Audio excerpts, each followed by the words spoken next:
Good afternoon and welcome to an absolutely spectacular July day in Pickett, Wisconsin. Today is the 10th day of July 2026 and it is just absolutely gorgeous. It's like 77 degrees, low humidity, a light breeze, very few clouds. It's just unbelievable. So before I talk about today's run in this engine, let me just say that, and I don't know that I mentioned it, but I really love living in Wisconsin. So much more so than Florida.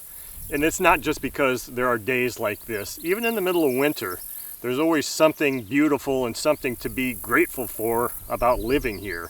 Things that I just didn't have when I was in Florida. So, man, I just love this. And today is just a beautiful day and it just makes me even more grateful for everything that I've got. Especially this engine, which I have on the stand today, which is a rather unique, unusual, maybe somewhat rare engine that had probably a very short lifespan. And this is an RCV 91CD engine. Now RCV, for those that don't know, stands for rotating cylinder valve, and it is a rotary engine. Now, to learn the entire history that I know about this engine, I'll post links in the video description and at the end of this video of Engine Talk episode 45 that I shot a day or two ago, where I talk all about the known history of this engine. This is an engine sent to me by a really awesome man out of California named Don, and he has authorized me to do some things to this. Now, he was, not super pleased with this engine. He said and I'll just kind of quickly summarize. It's got about 45 minutes of runtime on it, 50 minutes now if you consider, or 50 minutes. I put about 5 minutes on it the other day in my garage doing some YouTube video shorts on it, just testing it out because I was just excited. It ran fine. I was unable to really duplicate the issues Don was having with it, but since then I have completely taken this carb off and inspected it, disassembled the carb and cleaned it up just to make sure, because I thought the low-speed needle felt a little loose in there, but it's fine. This was a new engine when Don got it. He says maybe 10 tanks of fuel, 45 minutes, something like that of runtime in it. So this is going to be a complete retune for this engine now because of what I've done to the carb and having it apart and reset all the needle valves. So the other day when I was running it, I was actually seeing, I've got an APC 14.6 prop on here, OSF glow plug. And today I'm running approximately equivalent to 10% nitro, which is a little bit, and has a little bit higher oil content than the manufacturer recommends. But anyway, when I was running this, I was seeing a higher RPM, higher peak RPM with this prop, and the way I had it running sounding good, than in the review article by probably almost 800 RPM. I'm not sure if that's a good thing or not. The manufacturer's instructions say that it could take an hour to 2 hours for this thing to become fully broken in, so we'll see what happens. So anyway, one of the other things that Don was telling me that he just really did not like about this engine was the amount of oil that it puts out of its crankcase vent. So I've got this tube routed here to the top of my Bill Sexton test stand here, and I've taken some images of what it looks like right now before the run, and then I'll take pictures afterwards to show how much oil comes out, because believe me, Don is right. There is a lot of oil that comes out of this engine, whether that's by design or because of the type of fuel that he and I have run. I had a pretty good pool of spent oil there. Is it more than normal? Other four-stroke engines, I really can't say because I don't normally go measuring how much oil comes out. This seemed like quite a bit, so I can see his complaint there about dirtying up the side of his plane with it. So anyway, APC 14.6 OSF glow plug, 10% fuel. Let's run an engine.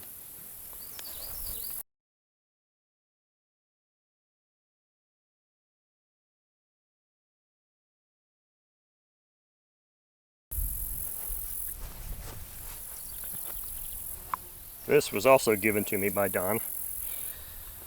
So let's go to full throttle here, prime it.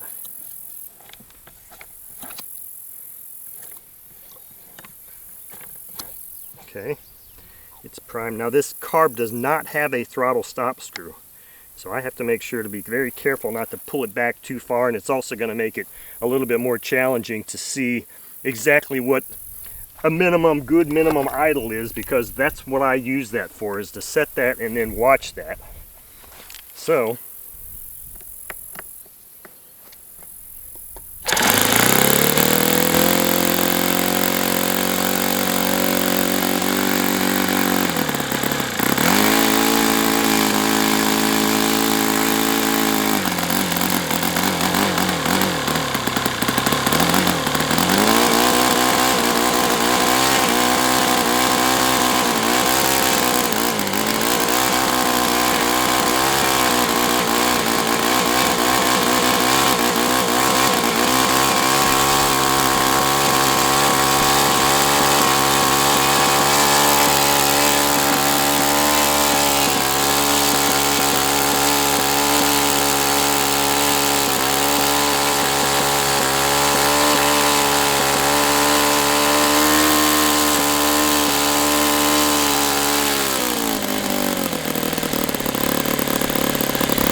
So I do think that low speed might be just a little bit rich right now.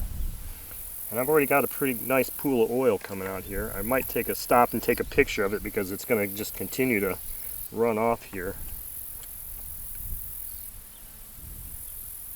So I just put a little bit of a turn on there.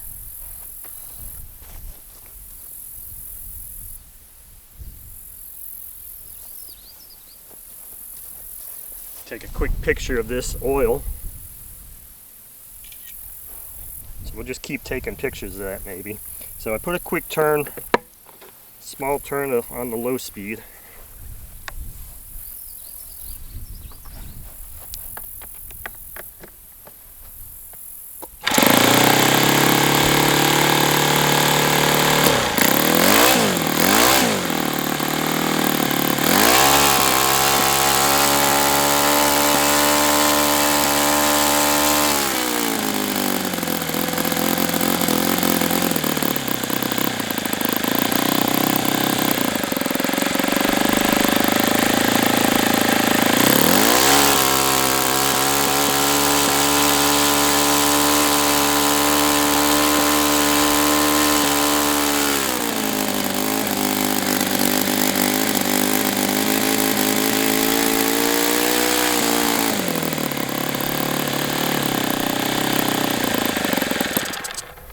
I don't know if I actually turned that or not when I was in there. This idle adjustment screw is really free feeling.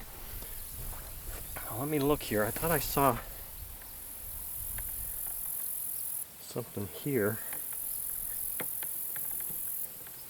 So keep an eye on this area here. I can't watch it as closely while I'm running this engine.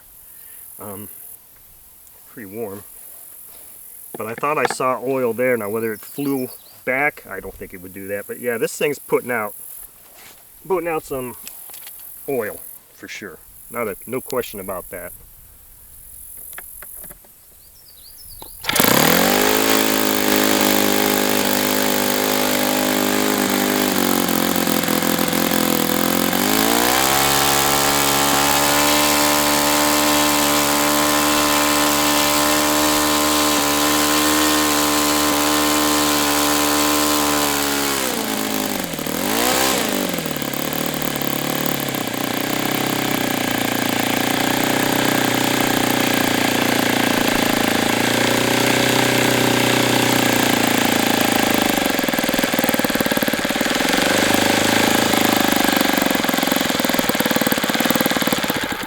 Okay, yeah, we're still a little bit rich there. I don't think I want to mess with the high speed anymore. It seems pretty good there, so I'm just gonna put another small turn on that. We're to the tweaking stages now. And I do believe I saw something here. How that could possibly be or why, I don't know.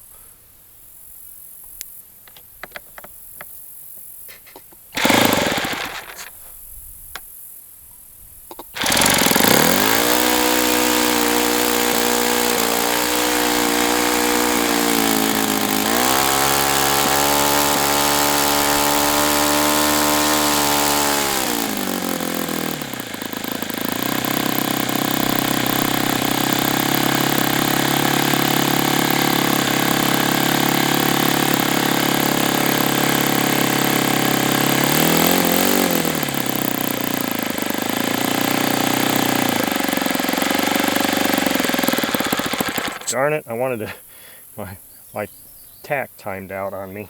I wanted to see if I could get it to about 3,000 RPM. That's the problem with not having a throttle stop screw, is you can't just set it and forget it and then work with it from there.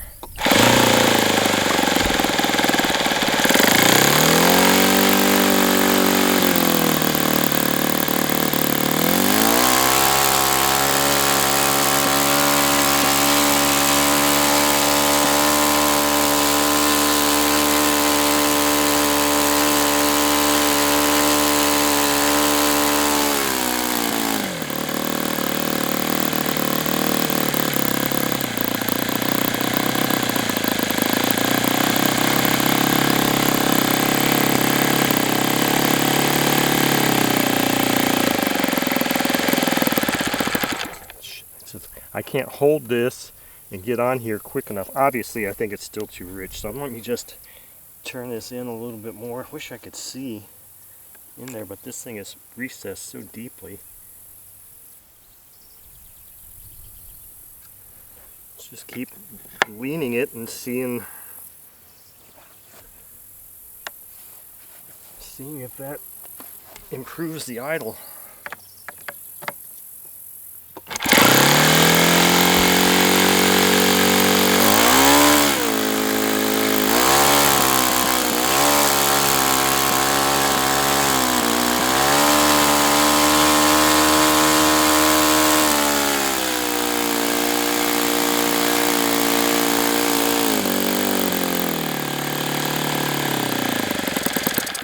Damn it.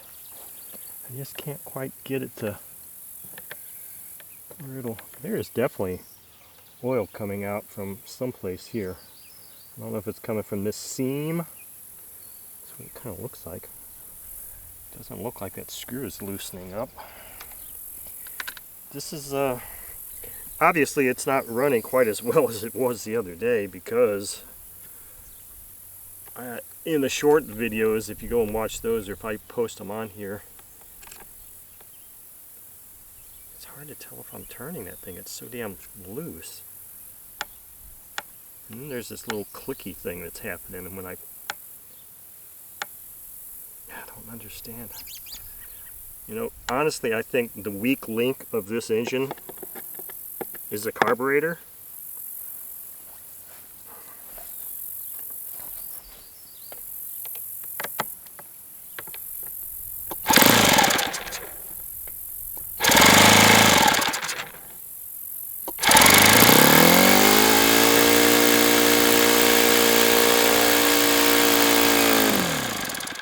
See, I left it on and just went down just to see if I could leave it on and see how low and idle, and it just shut down. So I don't know what the hell is happening with it now.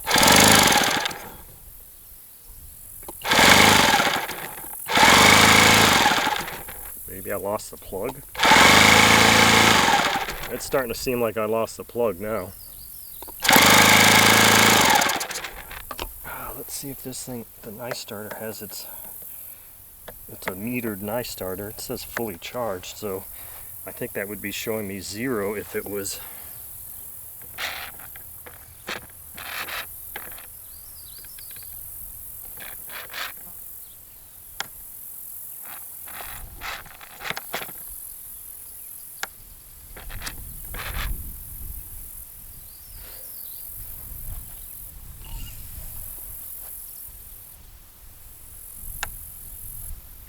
a strange little clicky thing position on that.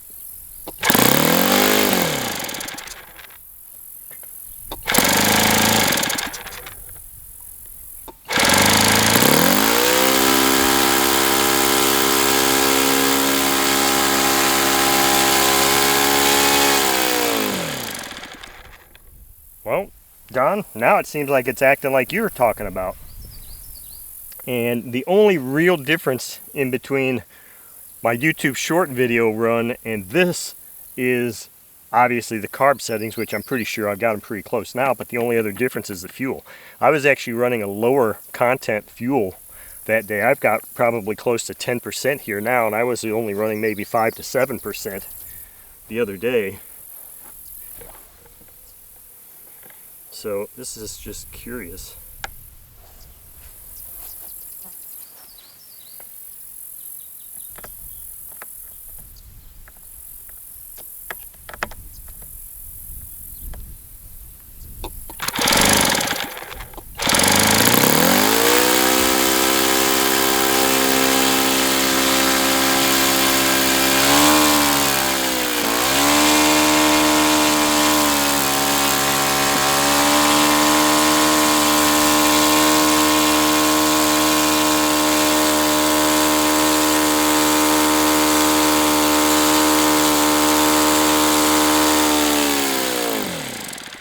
See, I didn't even get down to an idle speed. I just started bringing it down. So maybe I've got this needle too closed now. I'm going to go ahead and close it fully.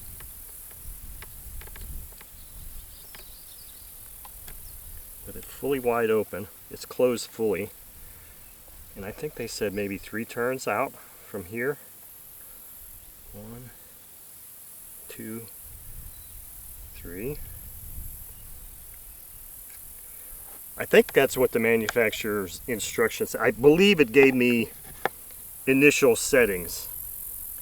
I don't have the instructions with me right now, unfortunately, but I think that's what it said to do. So let's try that. So before I run out of fuel.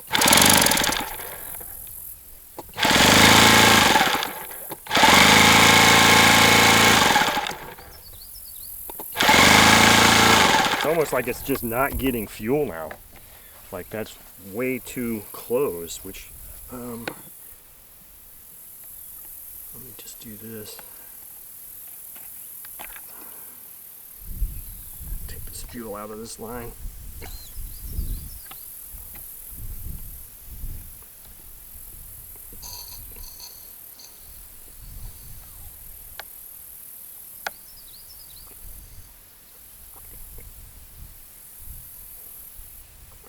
That seems like it should be fine.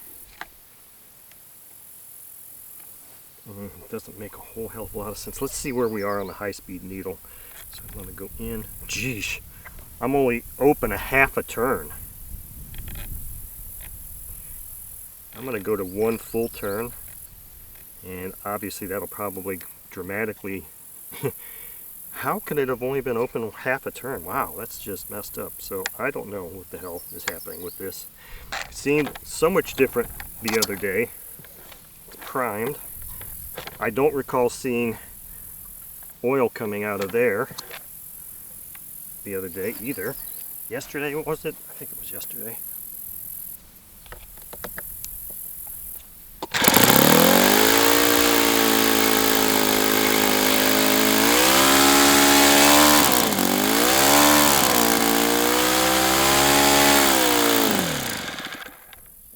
Okay, so what the hell does that mean?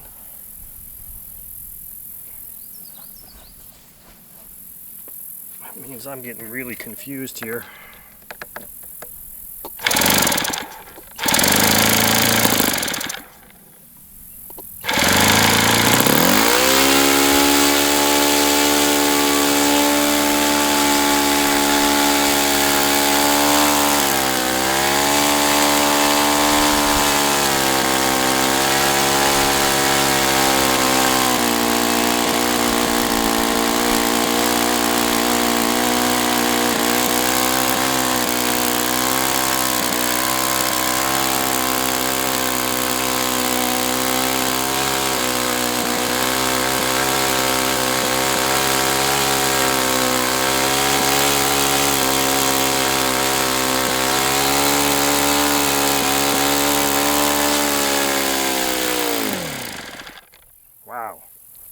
I'm like really confused now.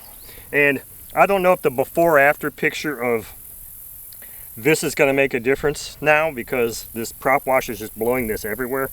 Suffice it to say, it's put out enough oil to probably fill a small kid's pool.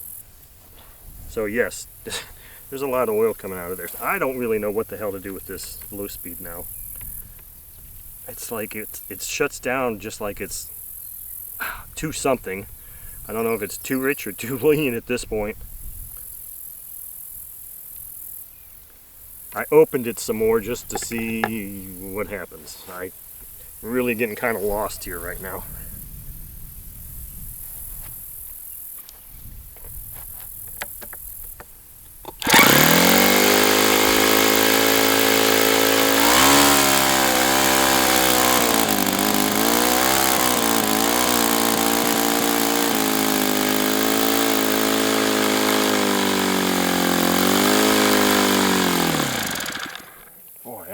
This is just really blowing me away.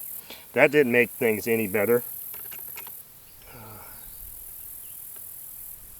See, it's hard to tell if I'm on that. Oh, I think I'm on it. I'm going to open the throttle fully, close this fully, and I'm going to go, hopefully I can see a notch here. 1, 2 full turns. Low speed, fully closed, open 2 full turns with the throttle at full. And we'll see. We'll just make that the baseline and see what the hell happens here. I don't know if I should just let this thing cool off. I think I'm just going to let this engine cool off, and I've got some fuel in this tank here. I'm going to transfer to this tank, so I've got more. That's going to dilute the nitro content a bit. Okay, so it's been, I don't know, 10 or 15 minutes. The engine is rather cool now. Still feels a little warm. I pulled up the instructions, the manual, on my phone for this. And it says the low speeds minimum, or the factory setting, is fully screwed in and then 2.5 turns out, which is what I've got this set. It says the high speed is fully screwed in and 1 3/4 turned out. I've got it set 1 turn out. I've transferred fuel that was in this tank over here to this tank, so now I probably have closer to 7% nitro fuel in here. I've routed this crank vent here. I don't know if that is going to allow you to see it hemorrhaging, and I use that word literally, hemorrhaging oil or not. I've also wiped this area, and I can't really pay attention to this area of the engine while I'm starting it and running it, so I'll have to go back when I'm editing the video to watch that and see where exactly this comes from. I didn't put a wrench on here to see if this screw is tight, which I probably could do. I think I've got something here real quick. I mean, I believe this is a metric set. After a while they get all worn off and you can't really tell what the hell it is. It's tight. There's nothing wrong there. So let's fire this thing up again. So we're starting basically from scratch once again. Full throttle, prime. A lot of prime came out. Back to about 1/3. Open. And we'll fire it up here and start the process over. Okay, so there you go. What the hell does that mean? High speed already too open.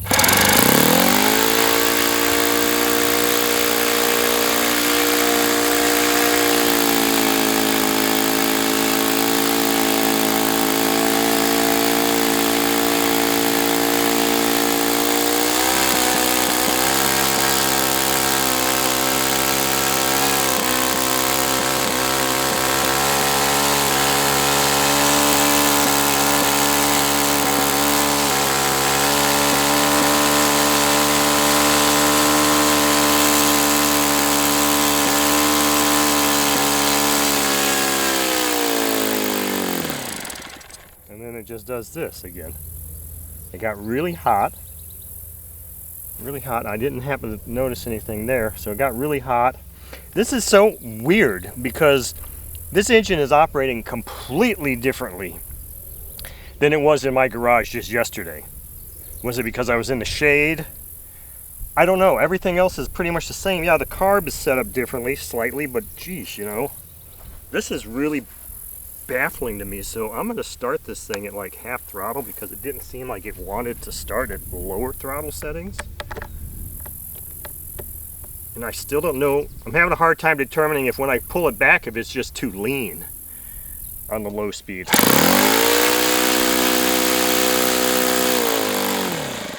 See, nice starter was on there, completely shut down. Come on.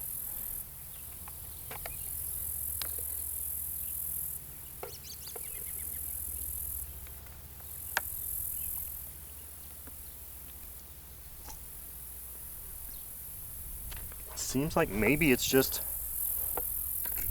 too lean.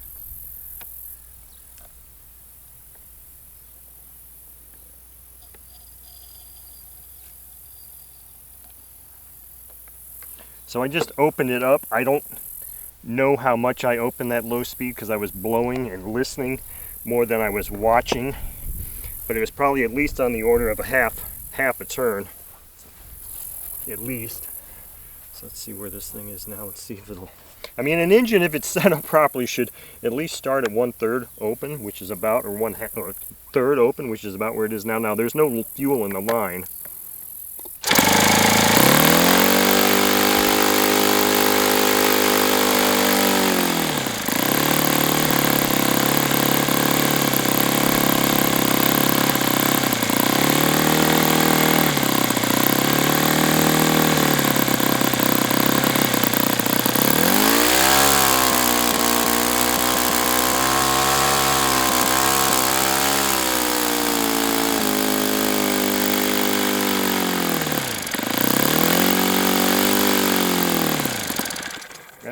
Wow.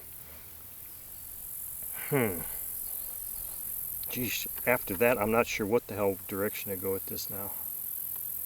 All I know is there's enough, when I go to push the screwdriver in there, there's enough movement in that barrel, about at least a millimeter, that I could feel that as soon as I tried to put the screw on there, or the screwdriver in there, it wanted to automatically change the way it's set. So I think I just leaned it out a little bit more there, and we'll see if it'll... I can't really... I kind of wish I had just a tachometer that just sat there and I didn't have to hold it.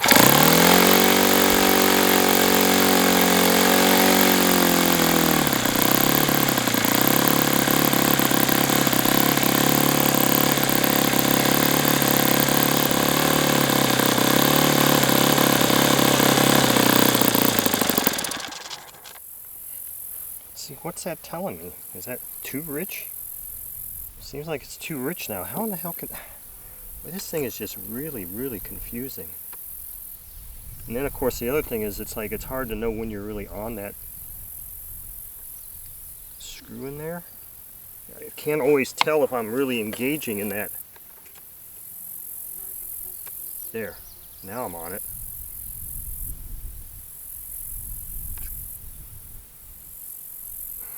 I'll just put another little leaning on it, and we'll see what happens there.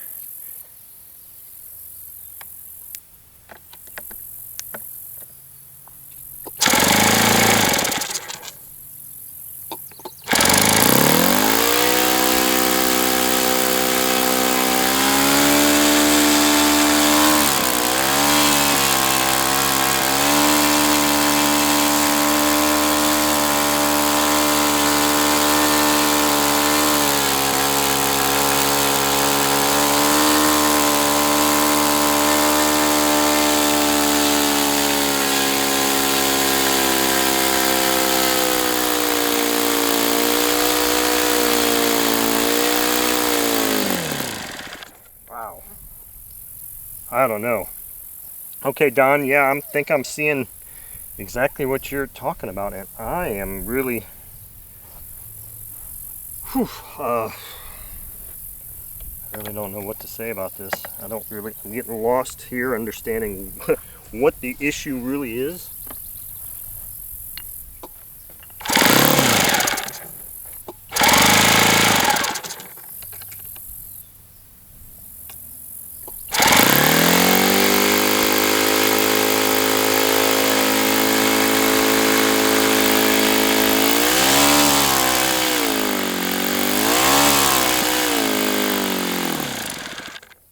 So what I did to get it started there was I actually opened up the low speed needle and it started at that setting. That's fully closed, so it's right there. So I opened up the high speed needle or low speed needle and it started. There's some World War II warbird flying around here. If you can hear those engines. EAA's AirVenture 2026 is about a week away. So there's starting to be a lot more really interesting aircraft flying around. If I can identify that, I'll let you know what it is. Hopefully you heard it.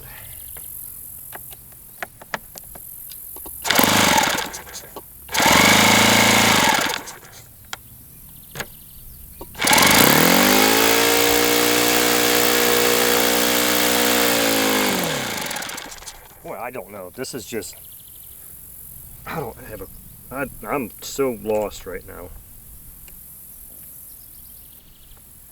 Between not being able to know if I'm on this thing or not. I'm on it. I just opened it another little bit. I mean, right now I'm just kind of guessing because I'm really confused.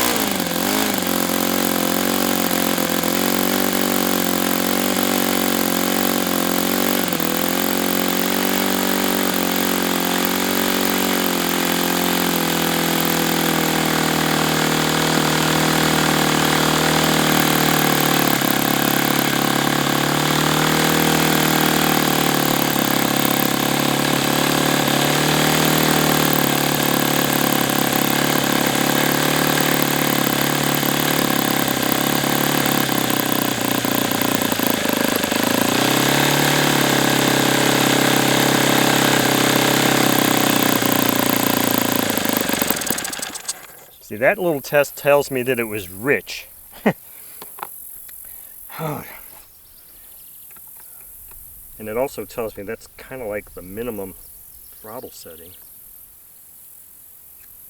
I can't tell if I turned that or not. I think I did. Oh boy, this is really getting frustrating, and I'm not getting super low on fuel. I only brought one battery for my camera though.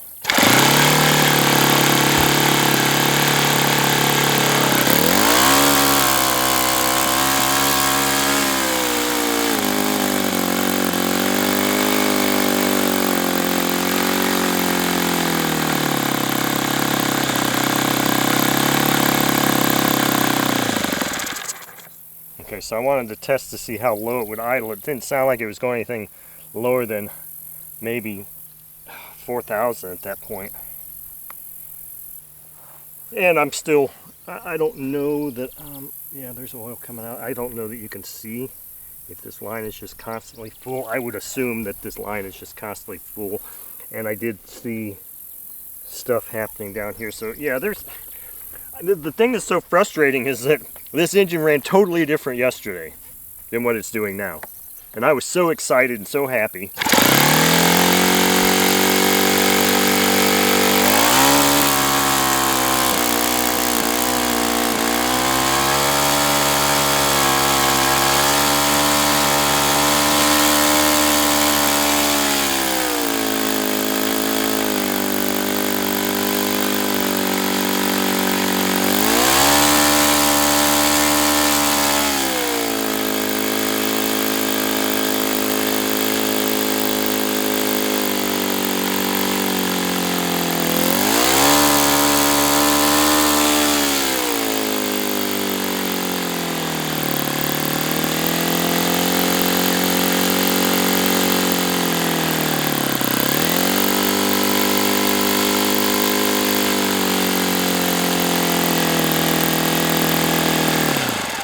Okay, so I had it kind of idling there at 500, 5,000 something or whatever it was reading. And it seemed like it was okay, and then the only thing I did was just push in on this throttle barrel just a hair, and it died instantly. So I'm trying to figure out in my mind, what does that really tell me? Make sure my battery's still alive. I'm not sure what that tells me. If that tells me that would have leaned it out more. By pushing that needle in further, it would have leaned it more.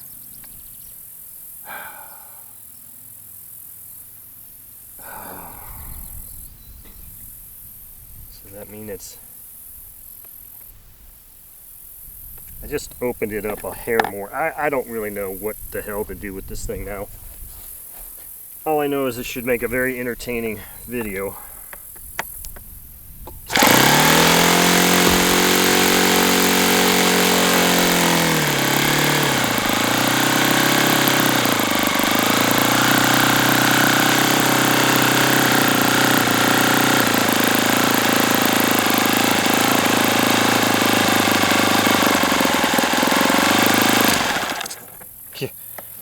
Boy, I had this thing running really, really nice yesterday. When I first got it and first put it on the stand, the first thing I noticed was that it was way, way, way too rich on the low speed. So I'm going to try and see if I can engage here and see where I'm at with regards to fully closed. I just have to find it.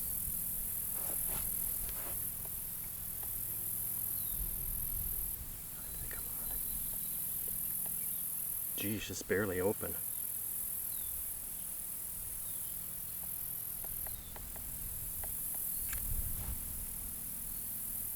I'm going to leave the high-speed needle where it is so that I'm only changing one thing at a time. I believe that I counted that was only like one turn open. And I think I've got more than that on it now. That's about all I can say.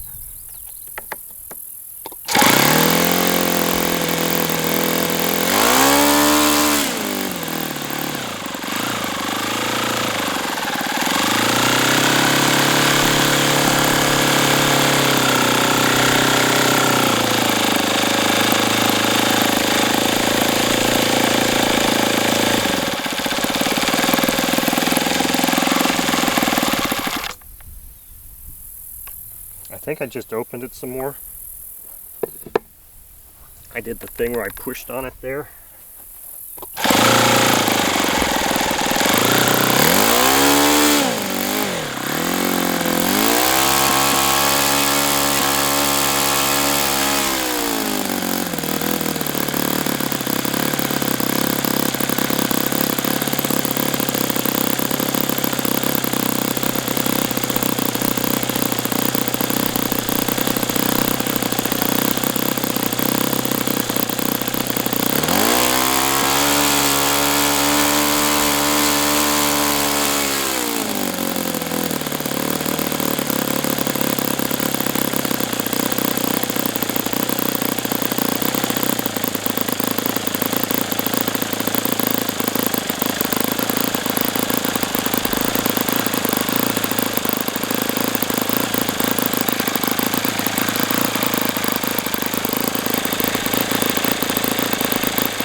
Okay, wow, that was challenging.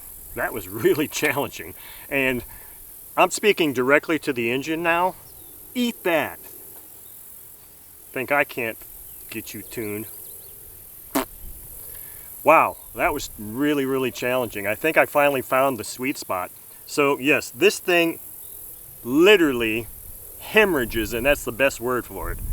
Hemorrhages oil out this thing. Everything here is, wherever I've got this is going, is just completely coated.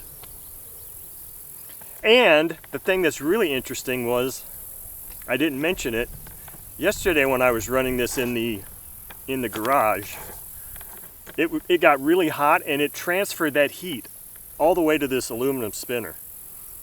The spinner doesn't feel as warm today as it did yesterday. But now at low speed, I was beginning to hear a whirring sound. I am sure that you'll be able to pick that up. It's just a whirring sound at low speed. I don't recall hearing that before. I don't know if that's bearings going out. I mean, come on. This was a brand new engine when Don bought it. Maybe we've got 65 minutes of runtime on it now. Anyway, I hope you learned something, and I hope if you have one of these that you have better luck with it than Don and I have had. I think I've got it tuned right now. I'm going to say I'm never ever touching that carb again. Period. I'm not going through this again, because that was really challenging. I was this close to just throwing in the towel on this run. But anyway, so now it's developed some kind of a sound. Don has already authorized me to do a disassembly video and completely disassemble this engine and inspect the internal components, in which case I've already got a set of Boca bearings on order for it. I will be replacing bearings on it as well. So look for that coming in the future. You know, once it's running and you're not sitting here trying to do all this stressful stuff of trying to tune this thing on camera, it's kind of a cool engine. I mean, I really like it. I think it's a really neat engine. I like it a lot. So Don, I don't know if this video doesn't completely turn you off to this engine, let me know, and I'd be more than happy to become the long-term babysitter of this engine until you decide you really want it back, because it's kind of fun, and I'm going to have more fun with it when I go and disassemble it and we look inside and inspect all the components and see if I can hear why that whirring sound is happening. So anyway, that's our long video for today on this beautiful day. Hope you learned something. Thank you all for watching.